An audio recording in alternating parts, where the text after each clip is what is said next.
Good morning, Janus. I was back at the laboratory.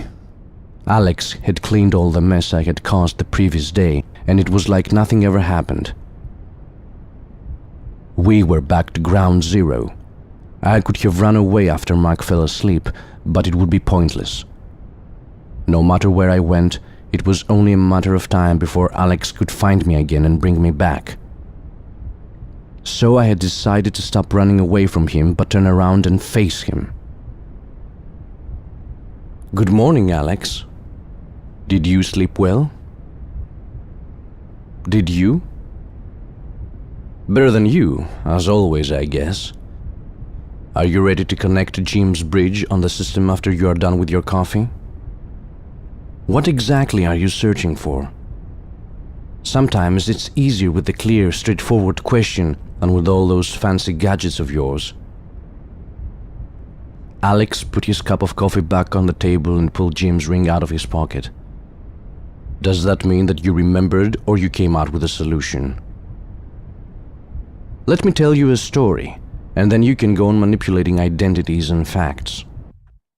Once upon a time, in a land far, far away, a beautiful four-fated prince was living his adventurous yet carefree life. Nobody knew his family, but his elegant ways seemed enough to persuade anyone who met him that had he been more fortunate, he would stand at the top of the world. The prince claimed to be the firstborn son of a wealthy count, living at a castle that he was supposed to inherit someday. His mother was a beautiful woman, his father's forever love, even though he died young and the rest of the family kicked their unfortunate widow out of the castle with her newborn. The orphan baby grew up with his mother, who wasn't used to work hard, so she died when he was adolescent. His dying mother's last wish was that one day he would go back and claim what was his, so she made sure that even though she was working hard, he would be raised as a prince in order to be worthy of his inheritance and the family's blood. It was a real sad story that made every wishful princess feel sorry for him and provide him with everything in her power so that one day they would both return back to that castle, living there happily ever after. Yet his mother wasn't actually dead. She was hidden at a place, living with her son's leftovers, waiting patiently for the time he would return back to her love's castle and die there wealthy and peacefully. Bloodline is a weird thing. Most of the time we think of it as a straight line, so it's easy to forget that's like little rivers blending together before they arrive as one at the sea. The prince's mother was a child when she arrived at the castle as a servant. She was washing their clothes, helping the cook at the kitchen, being treated like their loyal pet. Then puberty came, and the eldest son noticed her. As soon as the family realized that the maid was pregnant, they kicked her away from the castle. And before the illegitimate baby was born, the count was married with a wealthy lady of a noble descent and had several children with her.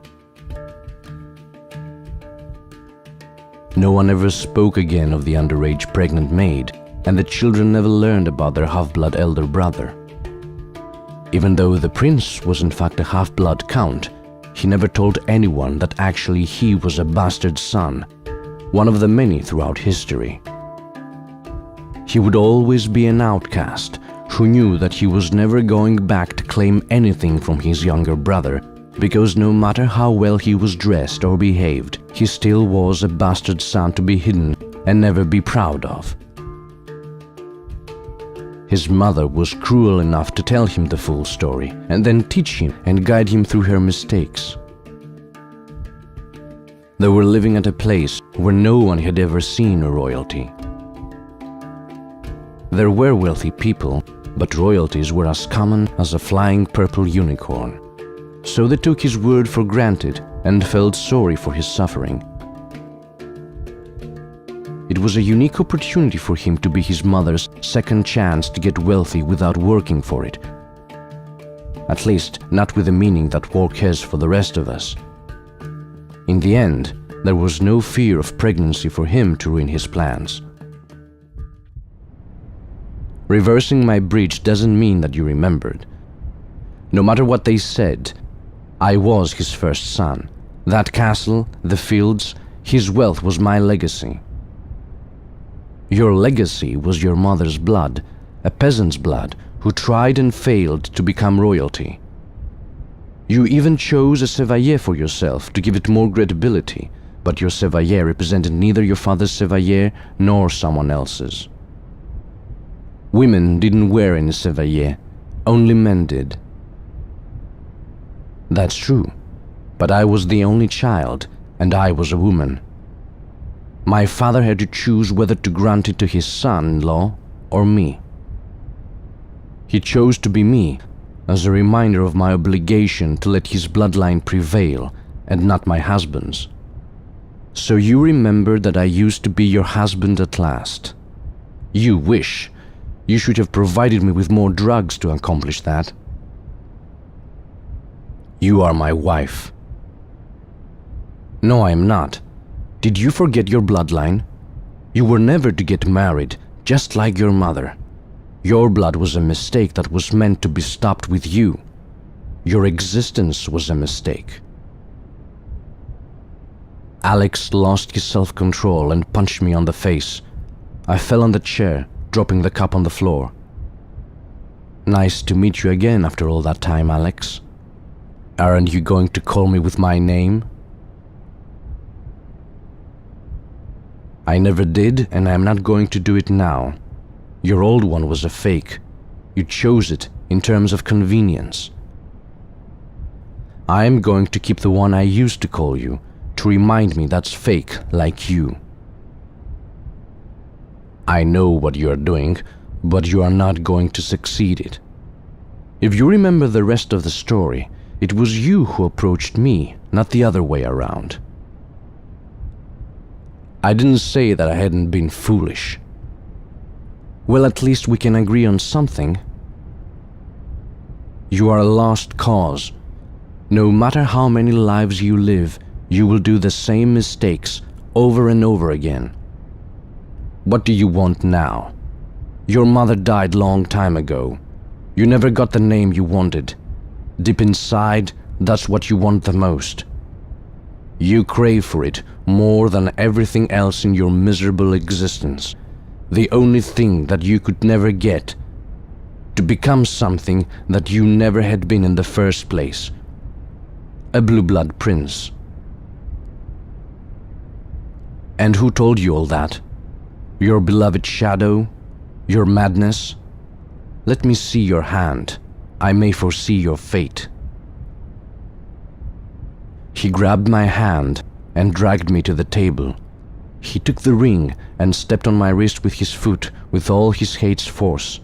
I screamed, but I couldn't remove his foot. You are mine. That ring is mine. The second bridge on your hand was designed by me and implanted by Mark. There is no Jim.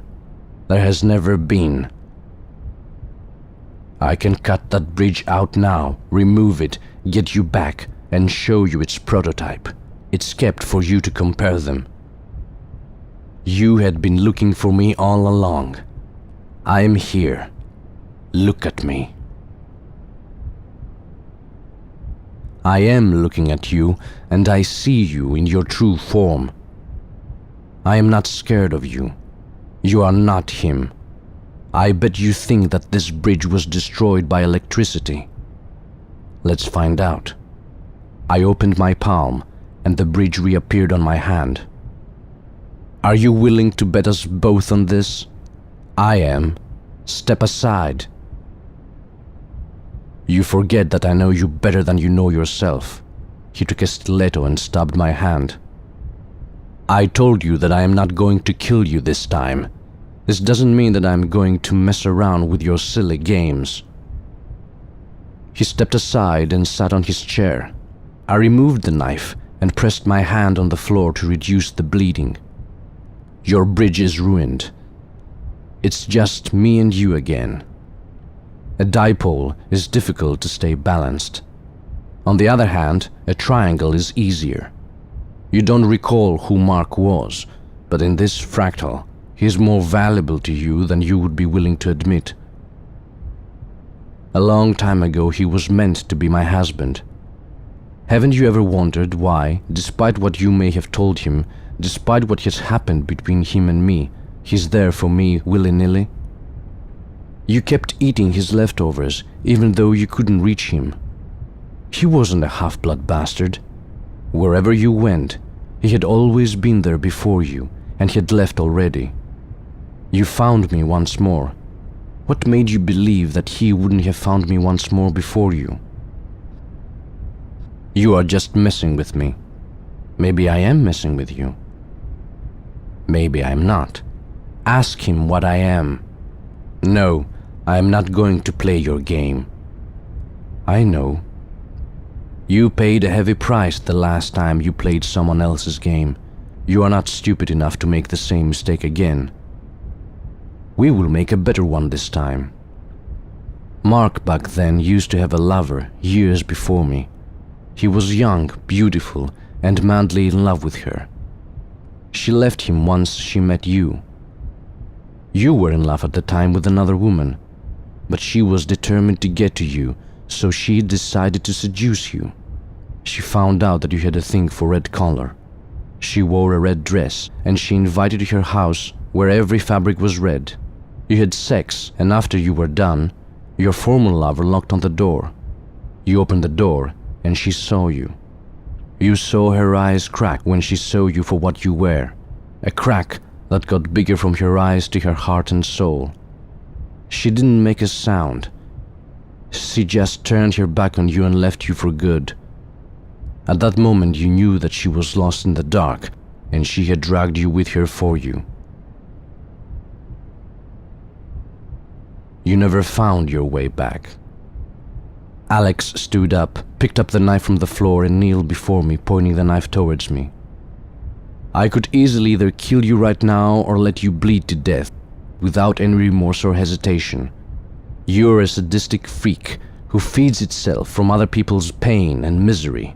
The world would be a better place without you in it. You don't give a shit about the world. You don't give a fuck about anyone or anything that hasn't a tempting offer for you. And what's your offer? If I was to make the choice, I wouldn't offer you anything. I would just get out of that door and never come back. You have ruined my life and fucked up with my brain, and you still expect me to help you? Do you recall the red dress on your monitor? Even when I'm a mess, I know exactly where you stand. I know where you breathe, what you dream. I know your instinct. I know you, and that's why you are going to get us out of this. If I had an alternative, you wouldn't stand here now. Do you think that you are the first one with the bridge? There have been people better than you, more clever than you, more decent ones, but they have all failed. You can't talk about decency around here. You're not even close to what that word means. And that's how we discovered why we communicate so well, despite having a deep hatred for each other. You know that I won't kill you, and I won't allow you to die. I may enjoy it when you are in the corner with your back on the wall and you are left with as less time as possible to discover your way out, but you are wrong to assume I ignore who Mark is. Actually, I couldn't care less about who he is, but what's important is what he means to you. What he used to mean is the correct expression, Alex. He means nothing. He moved on, and I did the same. I get your point, but you missed something. He turned on the monitors. There was a woman with a red dress, locked in a laboratory room trying to open a locked door in agony.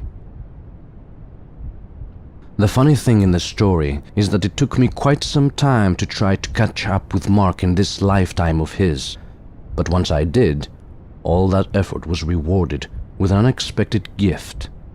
Let me introduce a woman you have never met before. This woman with the red dress has always been there before you. This time, she was a bit late, and she showed up after you. Probably this time, she chooses to stay in Mark's life. She is the one who succeeded you, the one who makes him happy. Mark takes care of you because of his guilt. He has no love left for you anymore, but he truly loves this woman. He always had, and he always will. I could snap your neck right now, and after some time, he would be free of his guilt. On the other hand, I could crush her now. She will stay perfect in his childish mind forever, and I would drag him back into darkness and self-destruction. He's meaningless to me. I can crush them both in cold blood. So if you want to prevent this from happening, you will bring me back. You are going to get back to that machine and figure out how to make things right for me. He left me for her. You're not that naive as to think that I care about his happily ever after. Alex picked up his phone. Inject her Prometheus now and take her back to her house. 2 men got into the room and did her the injection and dragged her. When she fell asleep, they removed her from the room. You haven't actually met her, have you? She ruined your life back then, so probably she can do the same again. Her ancestors' memories will take over her mind before she has the chance to meet me. I guess you checked her past to be certain that she's not a blood relative of Christine. You wouldn't want to jeopardize your work. It must have been tricky since she's actually adopted. You can ask Mark about it. He told me that last night. Alex took a step back.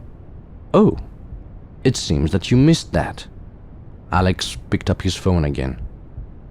Mark, come to the conference room now. Bring a first aid kit with you. He hung up the phone and came closer. Let's take a moment to think what happens if you tell him what happened just now. He turned on another monitor. It was me with Mark at our house's living room in the dark, recorded with a night vision camera. Mark was searching the darkness below the table for the photograph and he had found it. Are you ready to take your chances with Mark? Are you sure that he's not going to put the blame on you for her death? I'm curious to find out if it's possible to think any less of you than he already does. He turned off the monitor as soon as Mark entered the room. Mark ran towards me as soon as he saw the blood, shouting at me and leaning before me. Are you ever going to stop with all this nonsense? I'm done with both of you. You are both sick and twisted. I'm not the proper doctor for you. I've had enough of you and your unfinished business. He took the knife and threw it at me. Finish it, now. I'm leaving for good. Mark, stay where you are. You are not allowed to leave. You are sick, Alex. I'm not going to spend another moment with you. I am done playing your game, and there is nothing you can do to make me stay. The woman I used to know died for me the night I brought her here, and I don't want to know this creature of yours. Janus expected that this would happen sooner or later, so she warned me to take measures to avoid that. I was a bit reluctant to follow her advice, but since she knew you better than me, I decided to comply. There is something you need to know before you leave the lab. He turned on the monitor and he showed him Christine's video. Janus strongly believed that you needed some perspective combined with motivation so that we all three could stick together as a team. Christine now is infected with Prometheus. You can either stay and work with us, or you can go home. Soon enough, you will get to know a new Christine. Mark came close, kneeled, and faced me with disgust. I knew that you were twisted, but until yesterday, I thought that you had limits. You never ceased to prove me wrong. Don't you even think of speaking a word about that. You have crossed the limit of things I could forgive a long time ago, yet the little red thread that connects us seems impossible to be ripped off my hand. I could barely see him, let aside speak to him. I was too weak to put pressure on my hand. I just opened my hand. I pressured it against the spot where his bridge is implanted and passed out.